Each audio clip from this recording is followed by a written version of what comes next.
নমস্কার বন্ধুরা, কল্পনা রসনা ঘরে সবাইকে স্বাগত।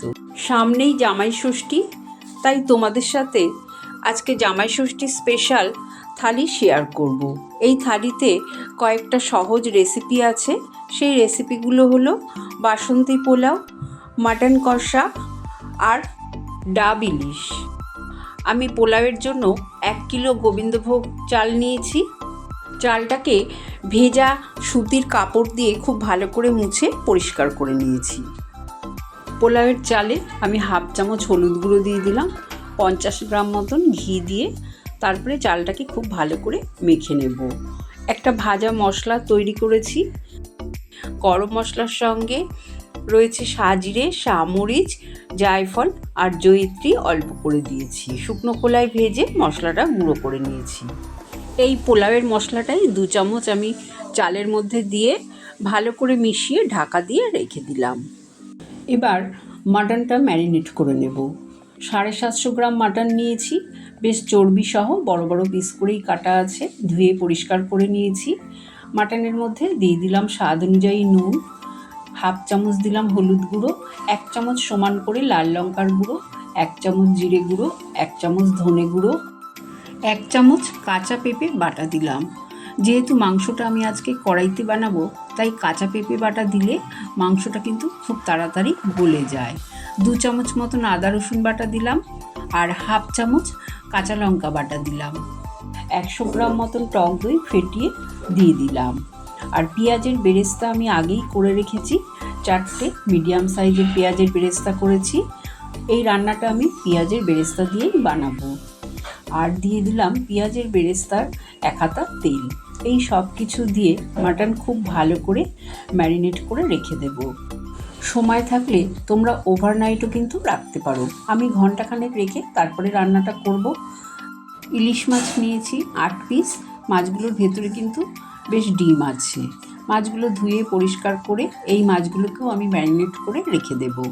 স্বাদ অনুযায়ী নুন দিয়ে দিলাম আর দিয়ে দেবো 1 চামচ হলুদ গুঁড়ো, 1/2 চামচের একটু বেশি দিয়ে দিলাম লাল লঙ্কার গুঁড়ো।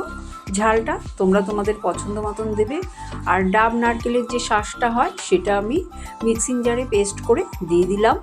এখানে 2 চামচ কালো সর্ষে, 2 চামচ সাদা সর্ষে, অল্প নুন আর 4টে কাঁচা লঙ্কা দিয়ে বেটে সেই সর্ষে বাটাটা ছেঁকে তারপরে দিলাম।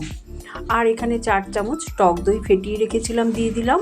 100 গ্রাম সর্ষের তেল দিয়ে খুব ভালো করে মশলাগুলো মাছের গায়ে মাখিয়ে নেব। সব মাছে মশলাগুলো খুব ভালো করে মাখিয়ে আমি এটা আধ ঘন্টার জন্য ম্যারিনেট করে রেখে দেব।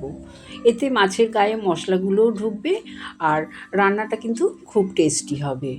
এবার আমি পোলাওটা রান্না করব। তার জন্য গ্যাস অন করে 2 চামচ ভর্তি করে ঘি দিয়ে দিলাম। ঘিটা মেল্ট হয়ে গেলে 4টে শুকনো লঙ্কা, 4টে তেজপাতা, গোটা গরম মশলা থেতো করে দিয়ে দিলাম। এখানে 200 গ্রাম মতন কাজু আর কিশমিশ আমি দিয়ে দিলাম। ঘিয়ের মধ্যে হালকা ভেজে কাজু কিশমিশটা, তারপরে দিয়ে দেবো 2 চামচ গ্রেট করা আদা দিয়ে ঘিয়ের মধ্যে আদাটা একটু হালকা ভেজে নেব, যাতে আদার কাঁচা গন্ধটা চলে যায়। তারপরে দিয়ে দেবো আমি যে চালটা ঘি মেখে রেখেছিলাম, সেই চালটা দিয়ে দেবো। পোলাওয়ের চালটা দিয়ে গ্যাসের ফ্লেমটা মিডিয়াম টু লোতে করে ভালো করে চালটাকে ভেজে নেব। চালটা খুব ভালো করে ভাজতে হবে, আর ভাজা হয়ে গেলে বুঝতেই পারবে চালের কালারটাও চেঞ্জ হয়ে যাবে। অন্য গ্যাসে হাঁড়িতে আমি জল গরম বসিয়ে দিয়েছি। জলটা যখন ভালো মতন ফুটে যাবে, ভাজা পোলাওয়ের চালটা দিয়ে দেব। এখানে 4 গ্লাস চালের জন্য 7 গ্লাস জল আর 1 গ্লাস দুধ দিলাম। এটা কিন্তু ঠিকঠাক মাপ। যখন ভালো করে ফুটে যাবে, আমি স্বাদ অনুযায়ী নুন দিয়ে দেব আর দিয়ে দেবো এখানে চিনিটা কিন্তু অবশ্যই দেবে, কারণ পোলাওটা একটু মিষ্টি মিষ্টি হলেই কিন্তু খেতে ভালো লাগে। তারপরে দিয়ে দিলাম 100 গ্রাম খোয়া ক্ষীরটা দিলে কিন্তু পোলাওয়ের টেস্টটা দ্বিগুণ বেড়ে যাবে। আর যদি তোমাদের কাছে খোয়া ক্ষীর না থাকে, গুঁড়ো দুধও দিতে পারো। সব কিছু দিয়ে নাড়াচাড়া করে আমি গ্যাসের ফ্লেম বন্ধ করে দেব। নামানোর আগে আরও কিছুটা কাজু আমি ভেজে রেখেছিলাম দিয়ে দিলাম, আর পোলাওয়ের মশলা 1 চামচ দিয়ে দিলাম। প্রায় 4 চামচ মতন ঘি ছড়িয়ে দিলাম। ব্যাস তৈরি হয়ে গেল সুস্বাদু বাসন্তী পোলাও। পোলাওয়ের রেসিপি আমার চ্যানেলে দেওয়া আছে, তোমরা দেখতে চাইলে দেখে নিতে পারো। ইলিশ মাছটা এবার আমি রান্না করব। তার জন্য দিয়ে দিলাম 1/2 চামচ মতন চিনি আর 4টে আরও চেরা কাঁচা লঙ্কা, আর এক্সট্রা যে ডাবের জলটা ছিল সেটাও দিয়ে দিলাম। এখানে আমি আর কোনো জল ব্যবহার করব না গ্রেভির জন্য।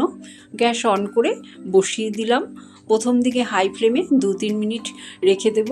যখন গ্রেভিটা একটু ফুটে যাবে ভালো করে একটু নাড়াচাড়া করে দেব। তারপরে গ্যাসের ফ্লেমটা কমিয়ে আরও 2-3 মিনিট রেখে আমি মাছগুলোকে উল্টে দেব, কারণ এই অবস্থায় মাছগুলো একটু শক্তই আছে, এক পিঠ হয়ে গেছে। উল্টে দিয়ে তারপরে গ্যাসের ফ্লেমটা একদম লোতে করে আরও 5-7 মিনিট রেখে দেব, কারণ ইলিশ মাছ সেদ্ধ হতে তো বেশি সময় নেয় না। 5-7 মিনিট পর তোমাদের খুলে দেখাচ্ছি। দেখো আমার ইলিশ মাছটা ঠিকঠাকভাবে সেদ্ধও হয়ে গেছে, একটা তুলেও দেখিয়ে দিচ্ছি। দেখো কত সুন্দর সেদ্ধ হয়েছে। এবার নামানোর আগে আমি দিয়ে দিলাম 2 চামচ সর্ষের তেল আর আরও 2টো চেরা কাঁচা লঙ্কা দিয়ে দিলাম। তারপরে গ্যাসের ফ্লেম বন্ধ করে ঢাকা দিয়ে রেখে দেব। 10 মিনিট পর ঢাকনাটা খুলে তোমাদের দেখাচ্ছি। দেখো কত সুন্দর দেখতে হয়েছে, ওপরে তেলও ভেসে উঠেছে। তৈরি হয়ে গেল সুস্বাদু ডাব ইলিশ। এবার মাটন কষাটা বানাবো। পেঁয়াজ ভাজার তেলের মধ্যেই আমি দিয়ে দিলাম আরও 2 চামচ ঘি আর গোটা গরম মশলা থেতো করে দিলাম। 4টে এলাচ, 2 টুকরো দারচিনি, 2 টুকরো জয়িত্রী আর 2টো লবঙ্গ। সুন্দর গন্ধ বেরোলে ম্যারিনেট করা মাংসটা দিয়ে দিলাম। মাটন দিয়ে হাই ফ্লেমেই প্রথমে একটু নাড়াচাড়া করব। খুব ভালো করে 4-5 মিনিট এইভাবে নাড়াচাড়া করে নেব। তারপরে মিডিয়াম টু লোতে করে নাড়ব।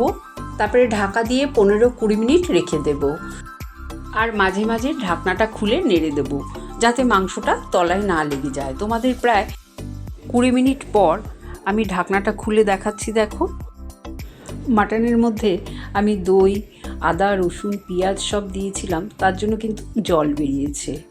এখন আমি আর জল দেব না, ভালো করে আরও 15-20 মিনিট কষিয়ে নেব। আরও 20 মিনিট পর ঢাকনাটা খুলে তোমাদের দেখাচ্ছি। দেখো মাটনটা কিন্তু প্রায় কষেই গেছে, আর একটু সেদ্ধ হতে বাকি আছে। এই সময় আমি 1/2 গ্লাস মতন জল দিয়ে দেবো। খুব বেশি জল দেব না, কারণ মাটনটা কষাই রাখবো। জল দিয়ে গ্যাসের ফ্লেমটা লোতে করে ঢাকা দিয়ে আরও 20-25 মিনিট রেখে দেবো। তোমরা চাইলে এই সময় প্রেশার কুকারে দিয়ে 3-4টে সিটি দিয়ে সেদ্ধ করে নিতে পারো, কিন্তু আমি বেশ কিছুক্ষণ আরও কমিয়ে বসিয়ে রাখলাম। তারপরে মাটনটা যখন সেদ্ধ হয়ে যাবে নামানোর আগে দিয়ে দিলাম শাহি গরম মশলার গুঁড়ো আর 1/2 চামচ চিনি।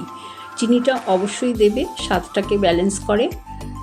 তারপরে খুব ভালো করে নাড়াচাড়া করে গ্যাসের ফ্লেম বন্ধ করে দেব।